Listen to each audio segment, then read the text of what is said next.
We are pleased to once again have our good friend Tara Dowdell, who's the founder and president of TDG Speakers and the Tara Dowdell Group, and then she's also a Democratic consultant. Good to see you, my friend. Thank you. Thank you for having me. So let's talk about this. 2022, a huge year for a lot of reasons. Because, lay it out politically, what's at stake?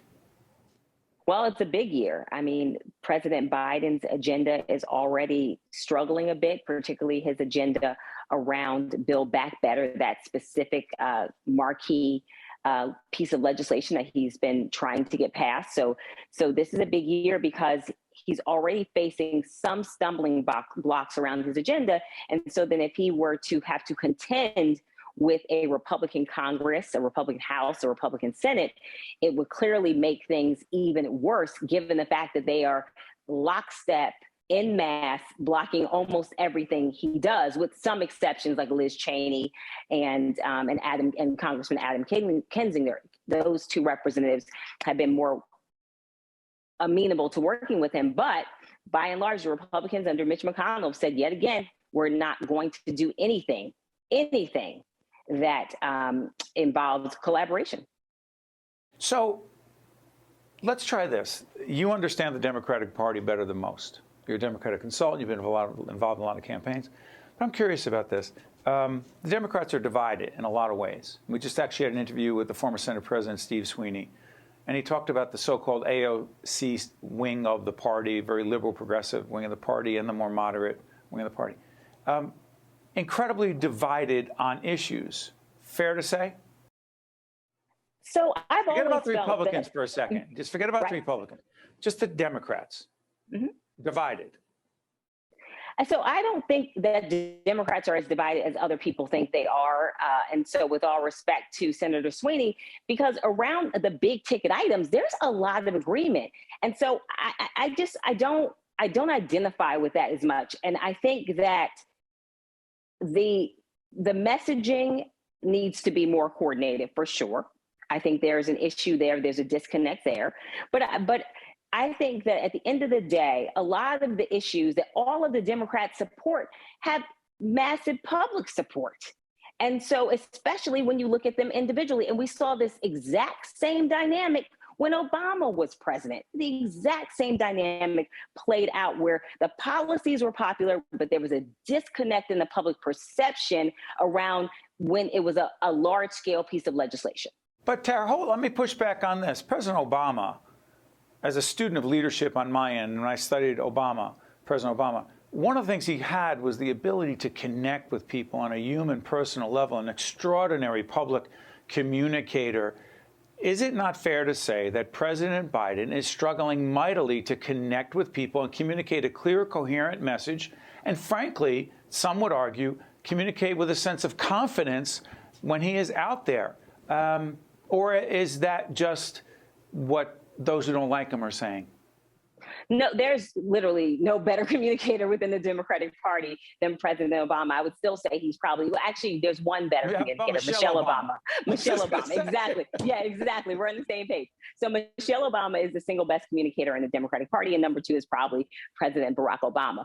But Biden's approval ratings are only 4 points lower than where President Obama's approval ratings were at this exact same time.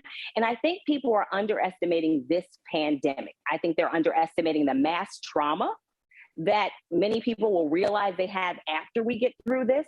I think the country is divided.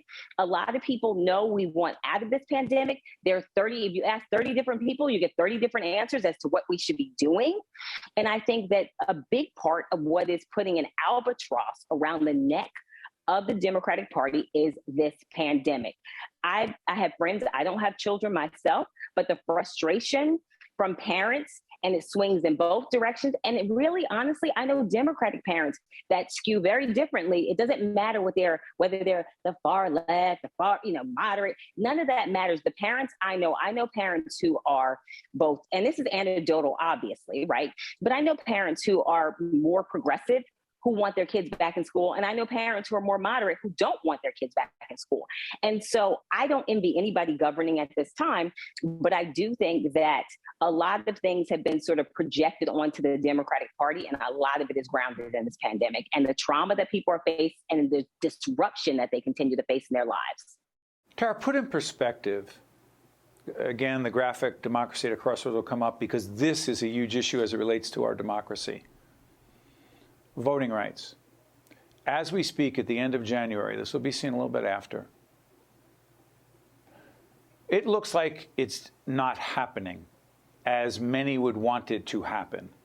I can't even imagine what the late, great Congressman John Lewis would be thinking right now, Dr. King would be thinking right now. Say it doesn't happen. Say these changes are taking place in a variety of states across the nation, which is going to make it harder, as many say, for many people, disproportionately black and brown, to vote. It's not my job to editorialize. It's your job to help us understand why voting rights matter so much, A, and B, if it does not take place, what does that mean for our democracy? And I think, so this is what I think is the biggest threat to our democracy. And I would also add, we need publicly financed elections, but that's for another conversation for another time. But I would say that this is, in fact, the biggest threat. The entire point of an electoral process, one person, one vote, the entire point of that is to give the people the right to hire and fire those people that represent them, to give the people a voice in their democracy. Once you start to impinge upon that, by definition, you are harming democracy. This is what separates us from other countries. This is what separates us from countries that we've offered condemnations towards, countries that we have, in fact, gone to war with, countries that we have imposed sanctions upon. This is the defining factor. If everyone does not have equal access to the ballot box, then we cannot call ourselves a democracy. And once we move down that very slippery slope, which we are well on our way down, then things will, I think, deteriorate on a number of levels beyond, because it's the cornerstone of everything that makes, that comprises this nation's foundations. Tara, I got 30 seconds left. I say Trump 2024. You say? I say Ron DeSantis is probably going to have something to say about it. Just say. I'm not saying that. What I am saying is, if that were to happen again, if he were to run again and potentially win again, what do you believe that would mean for this nation, particularly for people of color? Well, I think he is going to run again. Unless something changes, I think he's definitely going to run again. I think that it will be horrible. Trump wanted to do a blacks versus whites episode of The Apprentice. Season of The Apprentice. That was something he wanted to do. He has been dividing people by race forever. This is not new. Central Park 5, and he will continue to do it because it benefits him. Donald Trump took out ads saying about the Central Park 5. Later, they were exonerated based on DNA evidence. But at the time, he said, guilty, do what has to be done with those teenagers. Go ahead, I'm sorry. He said it after they were exonerated. After they were exonerated by DNA evidence, he has yet to acknowledge that. He is someone who is an opportunist, and whatever he can do to leverage himself, he will do. And for him, race, he tapped into what he saw in the Republican Party. He saw that race was a central focus in the Republican Party, and he sought to exploit it because that's what he does. He taps into things that already exist and leverages them to his benefit. Hey, Tara, thank you. And we look forward to continuing our discussion with you throughout the remainder of 2022 and listening to your perspective. All the best to you and your family. Thanks, Tara. Thank you. You got it. We'll be right back. One-on-One with Steve Adubato has been a production of the Caucus Educational Corporation.